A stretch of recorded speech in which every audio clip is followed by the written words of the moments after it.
Session is being recorded. Great. Welcome to the Transforming Assessment series. This month, we are looking at online knowledge maps for assessment and feedback by Professor Gary Velan from the University of New South Wales Medical School. So, Gary, would you like to begin, please? Thanks very much, Matthew. And thank you for the invitation to present to the Transforming Assessment webinar series. What I'd like to talk to you today about is our system for developing online knowledge maps which can be used for automated feedback to assist both learning and assessment. Before we get started, I don't know if people are able to let us know by text or voice whether they've used knowledge or concept maps in their teaching.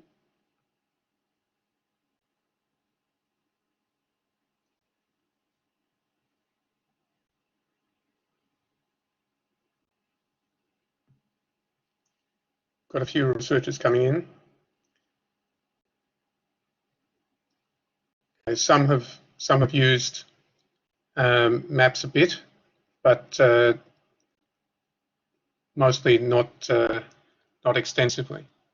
Okay, so with that in mind, I'll take you through some of the basics about concepts and knowledge maps and how we're using them at UNSW. So knowledge maps and concept maps, which I'll use interchangeably in my terminology during this talk. Please excuse me for that. I know that they are not exactly the same, but for the purpose of this talk, we'll use them as interchangeable.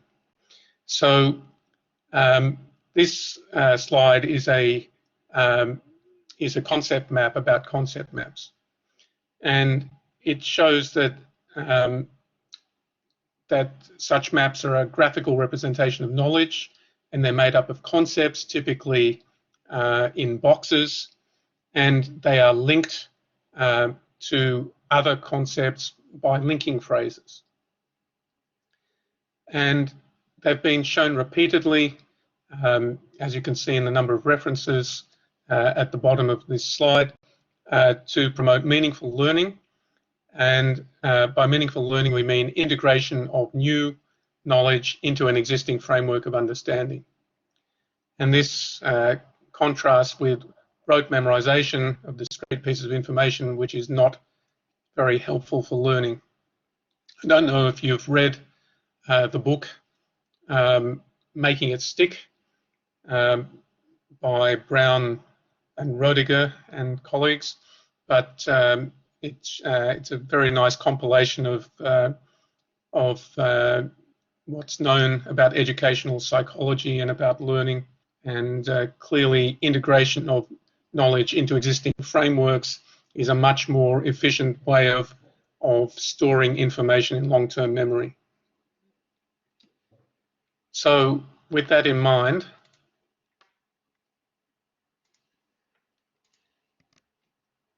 we all know that feedback is extremely valuable in the learning process. It helps students to understand where they currently are in terms of understanding, and also helps to direct their future study, but also helps us as educators to know where the gaps are in students' learning and to help to inform our teaching practice. So knowledge and concept maps are great in that they help learning, but how do we deliver feedback on students' knowledge or concept maps, particularly if they're developed using pen and paper, which is the traditional method?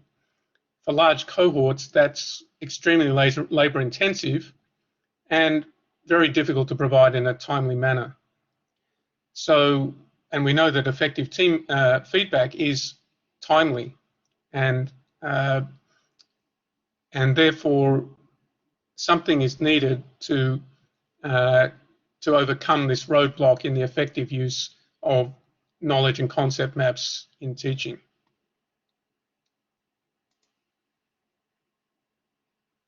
So in response to this, we developed an online software tool, which is known as Knowledge Maps, which tried to overcome that issue with providing feedback. So it's an online tool that enables educators to create knowledge maps, share them and edit them, and then to provide a scaffolded version of maps to students, and students can then try to edit those maps to complete them, and will obtain, after submitting their version of the map, automated feedback. So I'll just show you what it looks like. So what you see now is the teacher interface. So a teacher can create a map in the Knowledge Maps interface, or the teacher could create a map in any freeware knowledge or concept mapping tool. There's for this particular instance, we've enabled export from CMap Tools, which is a freeware piece of software, and that map can be imported by the teacher and edited, and it can then be altered into a scaffolded map for students to complete. So this software was initially developed by Professor Guozhen Wang at the National Taiwan University of Science and Technology with his PhD student. It was all written in Mandarin. And although Mandarin has appeal, as we all know, it was not very useful for our context. So we employed a software developer to make the tool more user-friendly, and also to convert it to English code. And our software developer, Meng Meng, needs to be acknowledged for her work on the system. So once an educator has developed a knowledge map and then created a scaffolded version of it, it's then possible for the student to access that knowledge map and to try to complete it. So what I'm showing now is the student interface. Students at UNSW can be provisioned with these scaffolded knowledge maps via an LTI interface with Moodle. So these knowledge maps can be accessed in what's known as activity mode, as formative activities for feedback purposes, and they can also be accessed in assessment mode, where there's a more formal assessment of students' responses. So in this particular example, students are asked to fill in nodes that have been excised from the original teacher's map, and they're using drop-down lists, alphabetized lists, to select the appropriate term to complete the map. Now, in activity mode, all the terms in concepts and linking phrases in the map occur within the drop-down list. So, in a sense, this is like an unqueued MCQ or an extended matching type question, but in a relational context. And you can see the other areas here in the map with the question marks. Those are also nodes that have been excised, and students can double click on them and can select from a drop-down list the appropriate term to go into the map. Now, this is one mode of using knowledge maps. It's also possible to enable free text. For junior students, we tend to use the drop-down lists because free text can be challenging for such students to manage.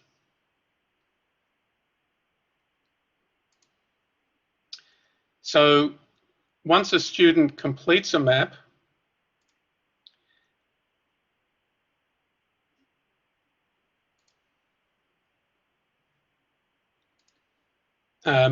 they receive feedback in an automated way immediately. And what shows up in activity mode are the nodes or linking phrases which were not matching the teacher's map. And it is then possible to enable students to have another attempt at the map, to remedy their misconceptions. There may also be hints that are provided, such as the first letter of the appropriate linking phrase or concept. And then it's possible to enable, after a certain number of attempts, the teacher's map to be made available to the student so they can compare between their attempts and the teacher's map.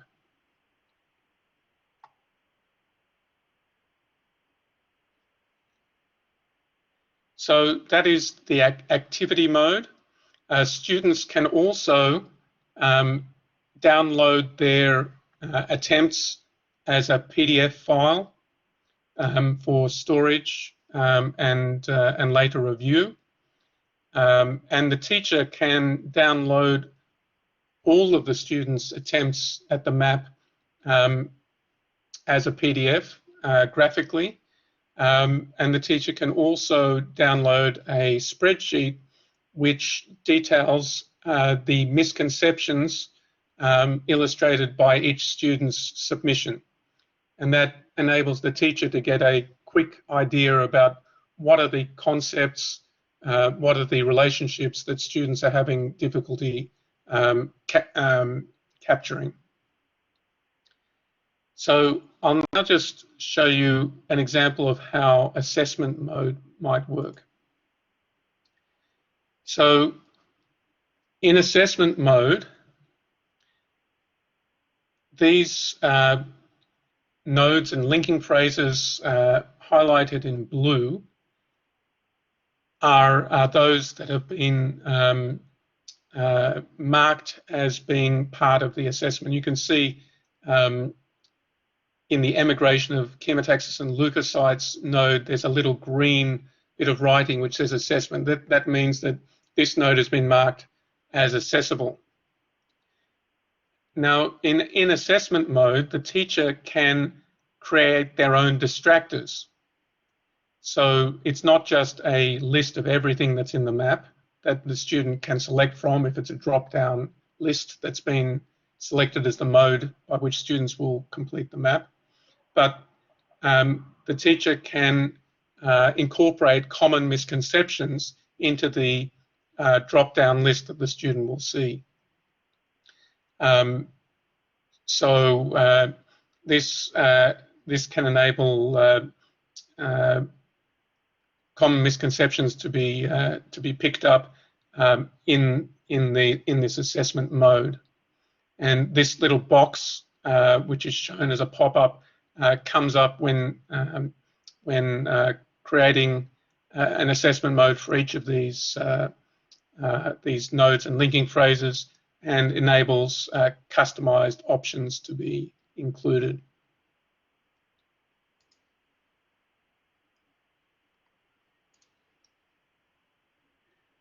So now I'll take you through a couple of studies that have been carried out over the last few years to demonstrate the usability, acceptance, and effectiveness of knowledge maps for learning.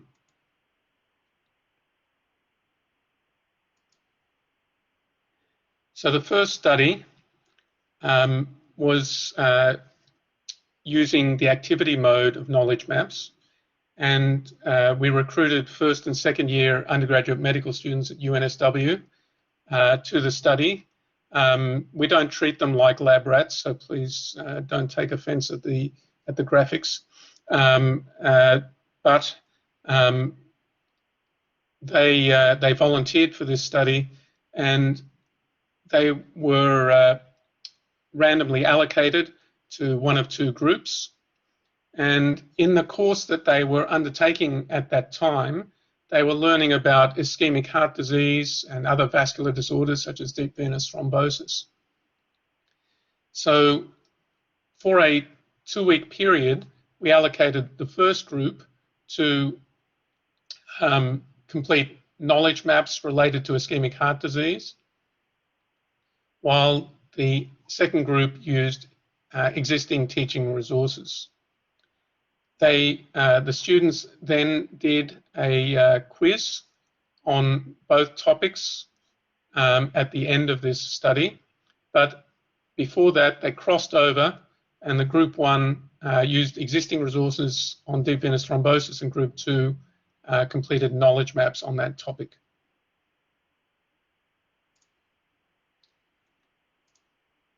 So what we found was that there was a significantly improved understanding after use of knowledge maps for both ischemic heart disease and deep venous thrombosis. And from the perspective of usability and perceived value by students, the comments in the right-hand side of this slide are representative of the extremely positive responses by students. So now that's all great, but in the timed online quizzes, we didn't detect any significant difference between the performance of students who were exposed to the knowledge maps and those who were exposed to the existing resources. And we weren't really surprised by this, because all students were very well resourced with a number of learning activities about these topics. And so the overall measured knowledge, according to the quizzes, was quite high by both groups. So the second study I'd like to run through was using the assessment mode of knowledge maps. And on this occasion, we recruited first-year medical students in the first course of their medical program, which is known as Foundations at UNSW. And in Foundations, one of the topics that students learn is the pathology of acute inflammation. So during that course, students undertake online formative assessments on at least 2 occasions. And in one of those formative assessments, we included a modified essay question on acute inflammation, so what some people call a short answer question. And that modified essay question was graded independently by 2 academic staff, blinded from each other's grades. Whereas, and after the students submitted the answer to the modified essay question, they also completed a knowledge map using assessment mode on the same topic and testing the same concepts. So the outcome of that study is that we found a significant correlation between students' scores on the maps and their modified essay question performance. And the correlation was good, but not perfect. However, the fact that there is a good relationship between students' performance on the map and the modified essay question encourages us to explore further regarding the reliability and validity of the use of knowledge maps as a potential addition to the repertoire of assessment tools than in higher education. So there exists a potential to replace at least some essay type questions and perhaps extended matching questions or MCQs with knowledge maps to show students' understanding of concepts in a relational manner.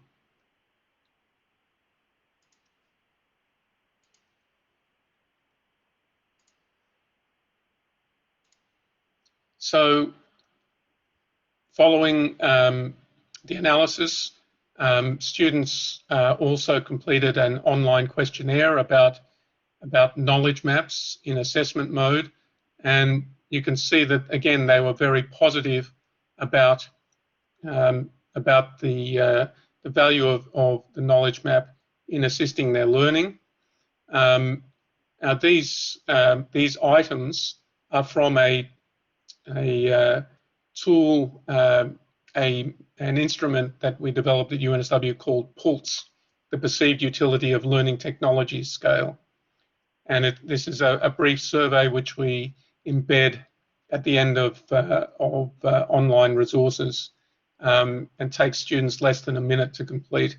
And we find that we get a lot better response to this brief instrument than we did to other methods of receiving feedback.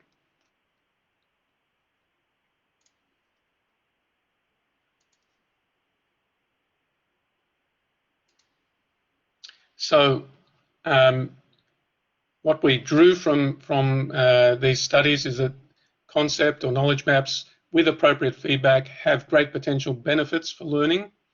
Our knowledge maps tool has been readily accepted and is perceived by students as an effective educational tool, and it can be used for both formative and summative assessments. What we'd like to do in the future is to evaluate different contexts for the use of knowledge maps, for example, for individuals versus groups, as well as varying the level of scaffolding for students at different stages of their education. And as I mentioned, further studies are needed to confirm the validity and reliability of assessment mode if we're going to contemplate replacing short answer questions or modified essay questions. And we've opened up knowledge maps at UNSW to via the LTI interface with Moodle to other disciplines to trial them, and currently several disciplines are looking into the use of knowledge maps in a formative way at the moment, and the software is continuing to be refined as the user base increases. So that's my brief presentation today. I'd be very happy to respond to any questions that you have.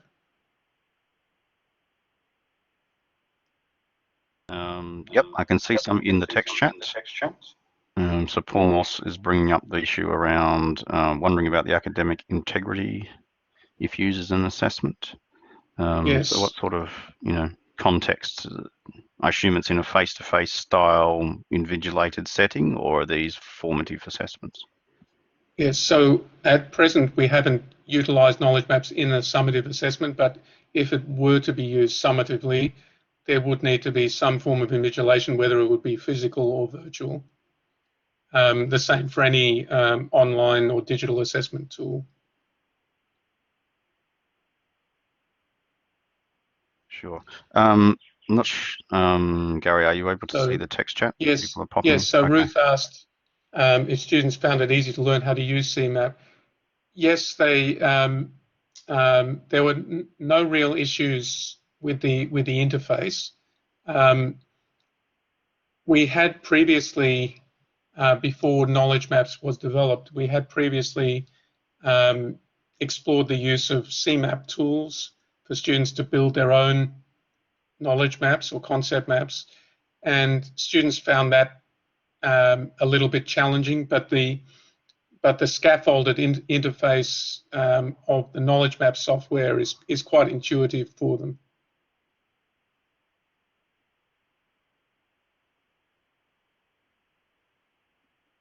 I have a question which sort of takes off one of Lorraine's earlier ones. Lorraine was asking, was it much higher than the traditional resources, i.e. was there any difference detectable between when students only had access to a traditional type of resource versus Yes. a knowledge map?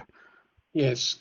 So there was a difference, but it was not statistically significant.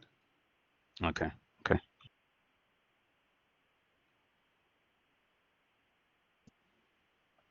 Anybody else have questions? Yes. Please type them into the text chat. I think the design of that study was mitigated against finding a significant difference. We would need to have introduced the topic in a more controlled setting rather than with a number of other resources that students had available at the time. So they all, by the time that they did the online quiz, they all were pretty well versed in those topics. Yes, and they'd both done one traditional resources and one knowledge maps phase as well. There wasn't. Yes. So if you perhaps put a interim test between the phase 1 and phase 2, you might then have picked up if there was differences. But yeah, I understand the educational conditions may not have allowed it. So looks like we have somebody stuck up their hand. Yes, I think Suzanne had her hand up. Okay, Suzanne, would you like to ask a question via the microphone? If you can, just press the mic button down in the middle, and hopefully it'll let you talk. I'm not sure if you can hear me. Can you? Yes. Yes, we can. Okay. I was wondering if this is being used in online, off-campus programs at the moment. And second, can you please make available a resource site where we can learn more about these concept maps? Thank you, and it's been a lovely presentation as well. Thank you. Thank you, Suzanne. Yes, so knowledge maps are being used both in class and as after class revision at UNSW at the moment. So it's used both on campus and off campus. And there is a resource at UNSW called the Digital Assessment Toolkit, and there is information about knowledge maps on that toolkit. I might email that URL to Matthew, and he can make it available with the slides when possible.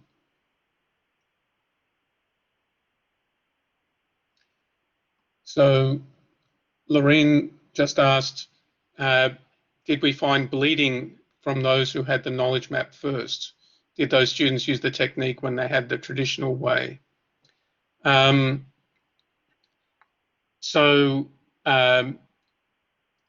Not quite sure if I interpret your question correctly, Lorraine, but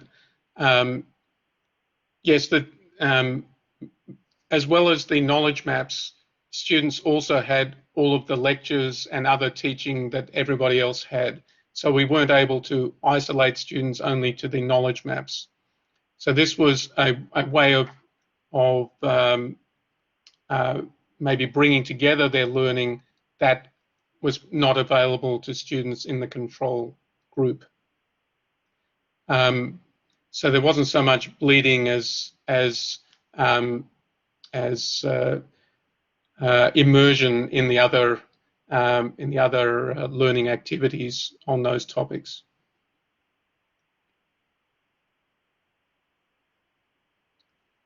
happy to answer any questions you have later, Paul, if you need to go.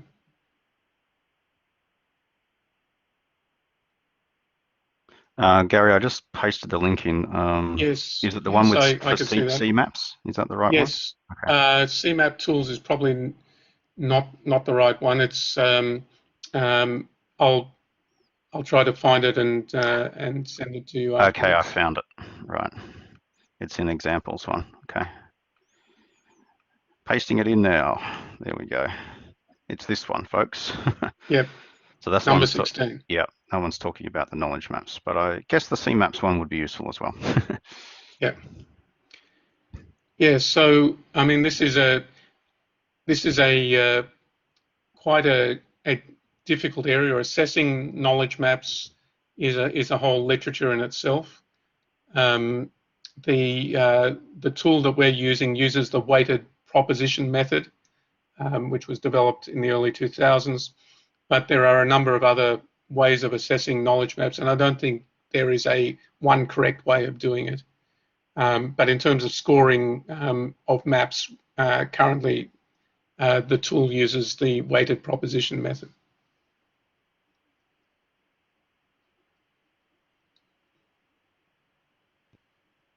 Okay, I'm just going to move the slide on to the next one. What I would like people to do before they leave, but don't leave just yet, you're still welcome to stick around and ask questions. We have an online survey that helps us stay live, justify our existence, etc. And the next webinar, which will be on the 1st of April, is about personalized tasks and anonymous peer grading from Matthias from Germany. So please join us for that one as well, but please continue to ask questions. And Lorraine has another one.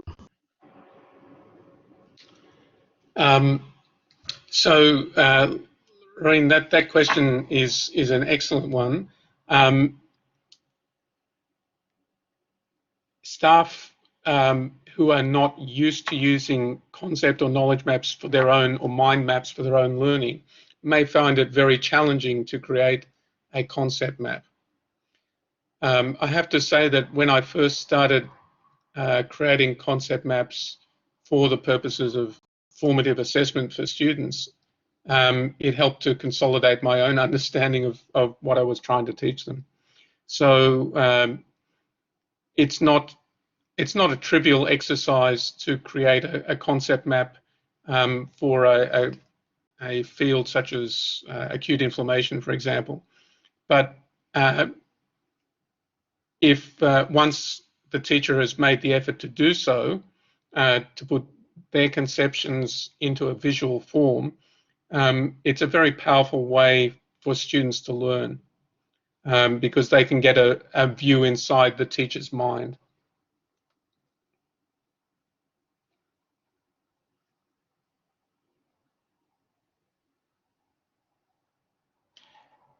I see. Asking for a friend, that's always a good thing to do. So,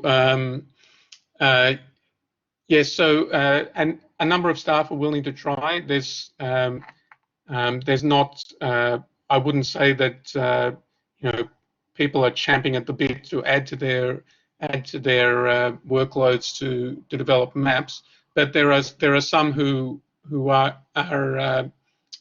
passionate about the value of maps, and so they put the effort in to build them. So what sort of resources might help? I think that's a difficult one. I think probably if we were to make a large push to get people to use knowledge or concept maps in their teaching, we'd probably need to get people together and lock them away for a day in a retreat and say, okay, think about the main topics you want your students to learn and develop knowledge maps first on paper and then translate them into the on space. The only resource that I used when developing my knowledge maps was CMAP tools to translate what was in my head to something online.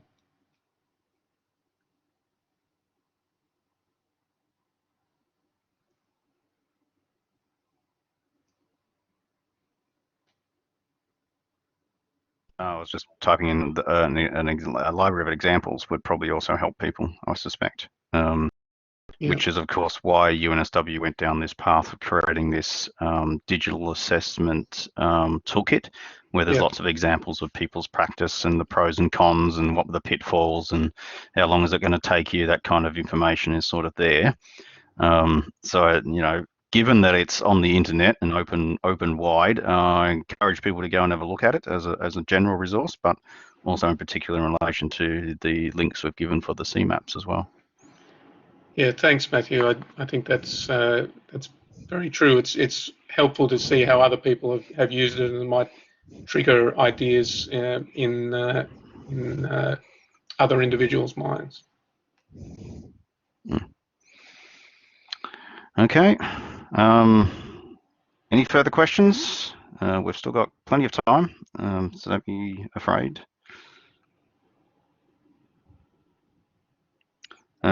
As I sort of put a link in there, I've also been asked to, for those people in the mathematically intensive areas, you might like to check out the e-assessment in mathematical sciences conference, which is coming up mid-year. This year it's going to be a fully online conference for those. It's mainly based out of Newcastle University in the UK, but we'll be going global this year, hopefully with my help. So I encourage people to catch on to that one. At Scott, yes, this could indeed be integrated into something like an e-exam system with Moodle. It's currently working with an LTI. It isn't a Moodle quiz question as such, but there's no reason you couldn't use the C-mapping tool to have students produce knowledge maps in that context and submit them. You could whitelist the CMAPS tool, have people link to the CMAPS tool and do them under exam conditions. I think that's certainly something that would be done.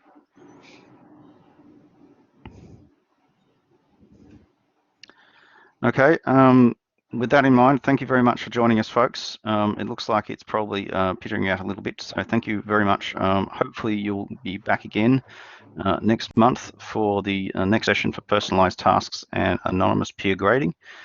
It's a sort of a workflow and a set of online tools out of Germany. So thank you very much, everybody, and I shall cease the recording.